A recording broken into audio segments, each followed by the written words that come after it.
Okay, hello. We are with. Can't quite see his name, but he's in the Blyskawica, which is a pretty good premium. Whenever it's next on sale, I do recommend getting it because it's quite powerful for its tier, I'd say. Anyway, he is heading over to A.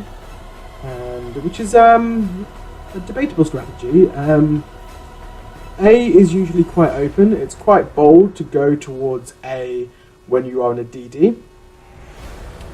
But anyway, a bit more about this game before we get into it too much. It's a pretty interesting game. Swings and roundabouts. So his team, or our team, starts taking the lead quite early on. But then they lose it quite badly, and let's just call him KPT or Captain. Captain's is, I have no idea. I think it's a Polish guy. I'm not very good at understanding Polish words. But anyway, so yeah, they take the lead, and then they lose the lead. Anyway, so we can see on this map here, most of the southern side is going towards A as well, which is really good to get the BB support, because they're the ones who can usually soak up the damage rather than targeting Captain. Here we have a Farragut, and I think this Farragut is not a very good player. I mean, sailing right out into the open, not even firing his guns. Maybe he's letting off his torpedoes, I have no idea. But he survives this one. He pops a smoke and makes a run for it. I mean, I don't know what good that did. That allows Captain Stiestriger, Captain, to take the cap with his cruiser teammate, which is always useful. One thing that Captain does really well is using the Invisifier tactic, where he can stay quite far back and just throw HE at everything he can see. He's also quite good at using his torps up, because torps are no good if they're being stored on your boat. It's better to get them off as quickly as possible. Yeah, so that is actually one thing I would like to speak about, actually, is what are people's opinions on Invisifiring? We know with the German DDs that came in recently, they seriously nerfed the Invisifiring capabilities, especially on the Z52, where its bread and butter was Invisifiring with its quite powerful guns and really low visibility. However, when Wargaming released it, they doubled the detection range, and it meant with the best Invisifiring DD on the German side, supposedly anyway, we only got like about half a kilometre of Invisifiring, which makes it sort of impossible, especially when you try to shoot DD shells to the max range of about 16 kilometres. Anyway, here's this Farragut again. Don't know what he was doing. I feel sorry for the enemy team. What a useless player he was. Anyway, but yeah, back to what I was talking about. Some people are saying that Invisifiring is going to be nerfed out of the game, possibly, and that it was the German DDs were one of the first boat lines to be nerfed from this. Maybe we're going to be seeing a complete Invisifiring nerf throughout all DDs, or mainly the USN DDs and a few of the Japanese cruisers, and possibly the British cruisers. I'm not so confident about that. I would prefer to keep Invisifiring in, especially with boats like the Benson, which have absolutely crap firing arc. So hitting anything at long range is more or less pointless, and any decent player would know not to do that. However, it can be a useful tool if you are pushed out that far. So personally, I'd rather keep it in. It is useful sometimes, especially for harassing and for area denial. which is usually a useful thing when you're in a BB and you're constantly being landed shells upon. They're not doing that much damage, especially if they're hitting on top of the guns or something. So I hope they don't nerf it too much, and I would prefer that they partly undo the nerf on the German DDs, maybe just reduce it rather than just double, just add 50%, so it's not as amazing in Visible Firing, because German DDs would be quite powerful if they did have Visible Firing. Anyway, back to the game. Captain has got himself over to B. A and B is captured. They have the clear advantage. He placed himself behind the island of B, and more or less the entire enemy fleet is at C, moving down towards B. So he placed himself behind the island when he popped out, so he can send his torps off. He popped his smoke and allowed his team to do all the detecting for him, so he can just spam HE, which is always a good tactic.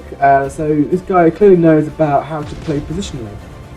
I would definitely recommend with these gunboat orientated DDs, I would say always look at your surroundings, keep the mini-map visible at all times, so you can plan where you're going, plan where the enemy is going, and place yourself in a good position so you're able to take advantage of that position.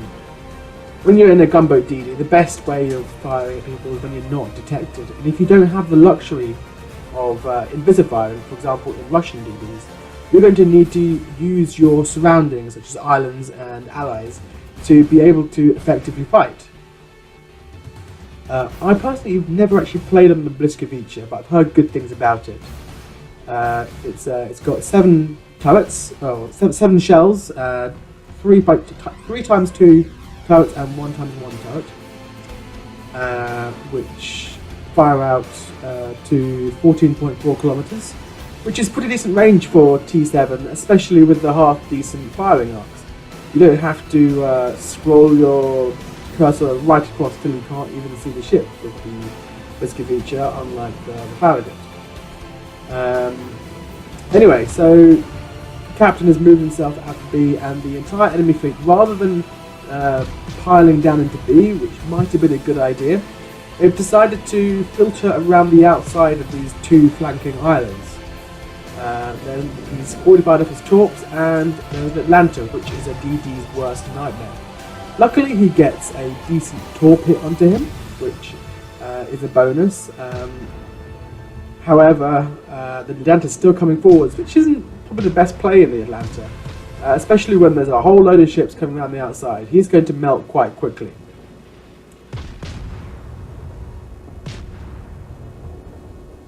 There we go, and he's gone. How not to play Atlanta right there. Now, next, Tirpitz. So, Captain is going to now spam a whole load of HE onto the Tirpitz, hoping for fires, hitting that, the superstructure. Tirpitz seems to have a lot of superstructure. It's very easy to get a lot of hits on the Tirpitz. I would say, personally, I find the Bismarck to be stronger than the Tirpitz. The Tirpitz has the torps, Bismarck doesn't. However, the Bismarck has the amazing secondaries, and it just feels quite powerful. I'm always quite nervous when I'm trying to get in close with the Bismarck, which you should never really do. German BBs are notoriously hard to do any, well, you can't settle down on really. So personally, I find the German BBs a little bit strong, especially when you compare them to mid-tier Japanese and USN BBs. However, luckily this Tirpitz is not concentrating on Captain. He is moving out himself quite down south, which is quite out of position, especially when inevitably this boat's going to die. He's going to have to spend a bit of time moving himself back further north into B or possibly C, depending on how he wants to play the game. Our allied team has decided to move along the northern flank. This means he can. This means that they can start hitting down from the south. There are a few boats in the B cap, and they have They should do okay. I'm not entirely sure. However, it is pretty equal so far. However, the captain's team has the cap advantage, which is always a good thing. So they're nearly 200 points ahead.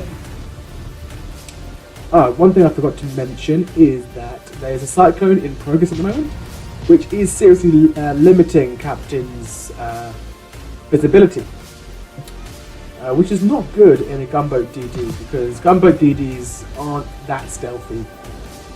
They depend on their guns, and that means they're going to be protected a lot. They're also quite easy to hit, and they can often be quite fat. So if any BBs wants to fire AP at them, they're going to do a lot of damage.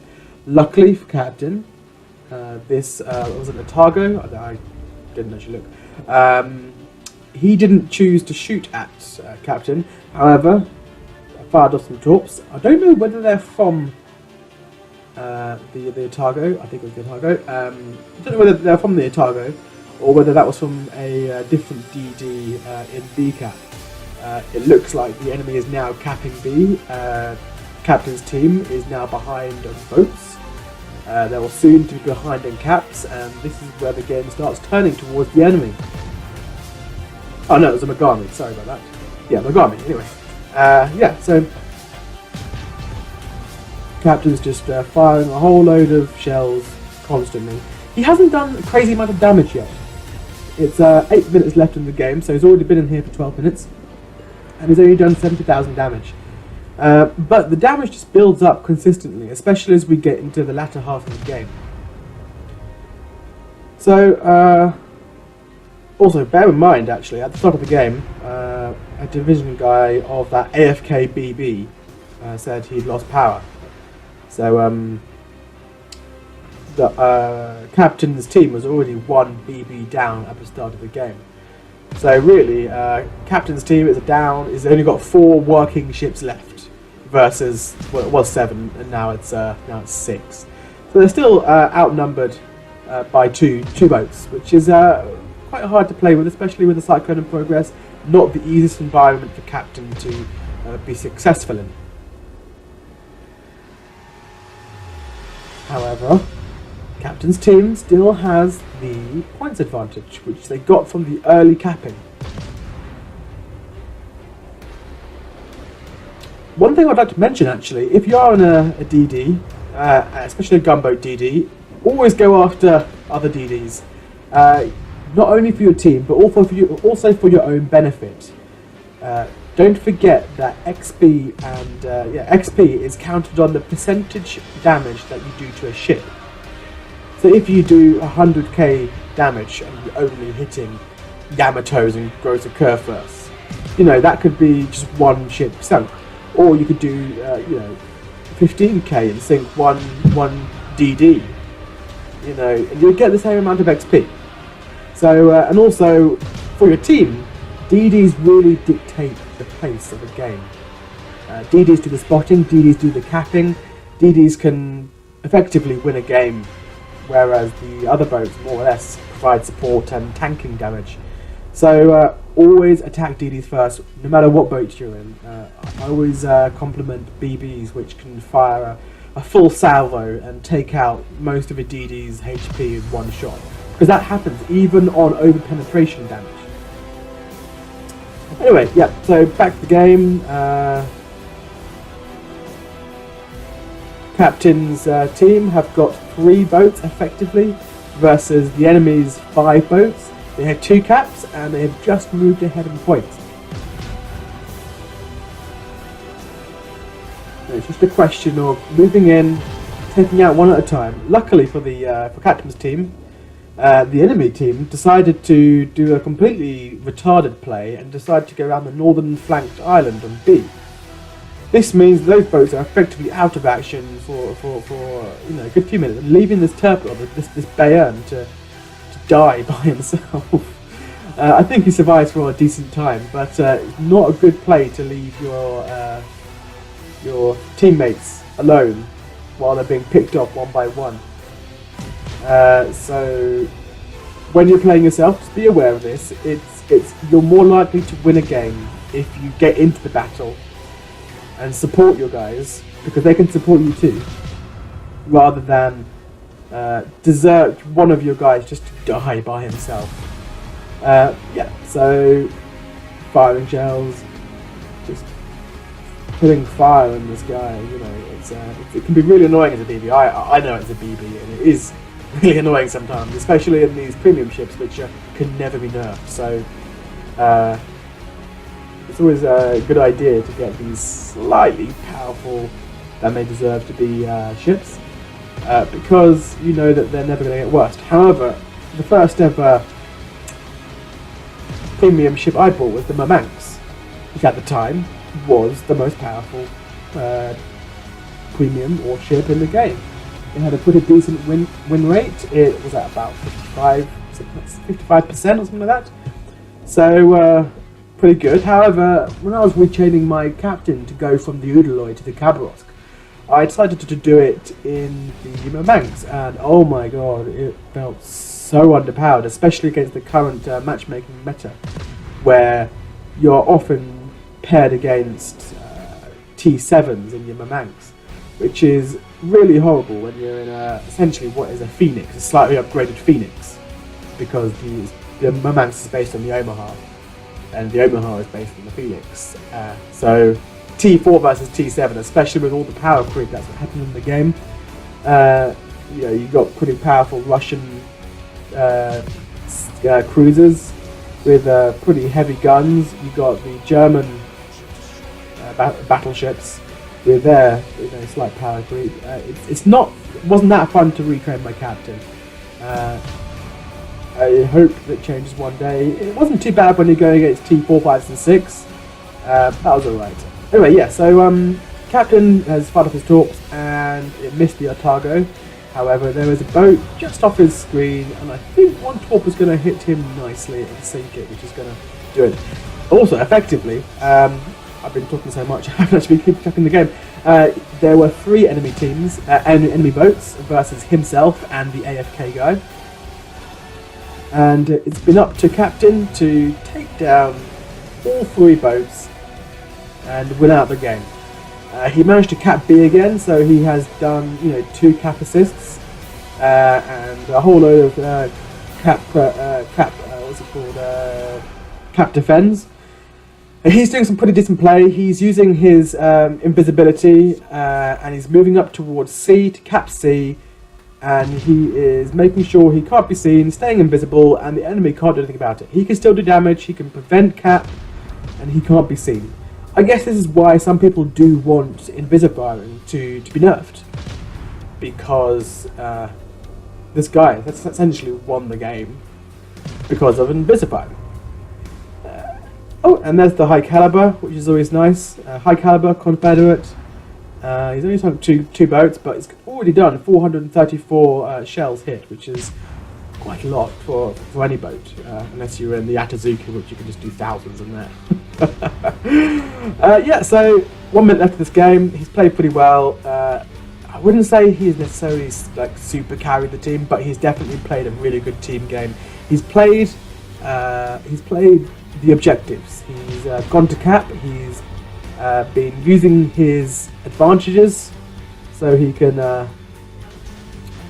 use his boat to his advantage. For example, firing and just gunning and firing and setting fires on enemies. I think there was in the chat, just missed it now, but there was in chat there was a guy who was just really pissed off that captain was just setting fires the whole time. Salty BBs, nothing new there. So 2 caps for our team and 40 seconds. Not bad boat. I think I would like to get the chance to sail the Blyskawica. It looks like a good fun boat. I really enjoy the Russian DDs, and I feel like this boat is quite similar to the Russian DDs in some respects, because it's mainly concentrating on its guns, and that's something I personally like. Another good thing I'd like to compliment Captain for is his use of torpedoes. He's always firing them off. Maybe not the most accurate in the world, but you can't assume where the torpedoes are going to go. So, good play by Captain here. Let's just go check out the scores. Pretty decent scores by Captain, 323,000 credits, 6,500 XP. Confederate, high caliber, 444 shells, 146,000 damage. That is not bad at all. Moving on to the team scores. 2,600 XP, which is by far the most any team. This is probably because he played the caps, he played the game properly. He played what would actually get you a lot of XP. He killed DDs, he capped, and he just set a lot of fires, which do a lot of damage. Onto the damage report. You can see that he nearly got, not Wither, the other one. The one where you get 60,000 damage, I forget the name. 48,000 fire damage, 26,000 torpedo damage, and a whole load of HE damage, 72,000. Yep, not bad. And finally, the credits, nearly 250,000 credits, and a whole load of Captain XP. Not bad at all. Great boat. That's my review of the Blyskawica. Please comment and like it, and tell me what you think, and I'll see you next time. Thank you, goodbye.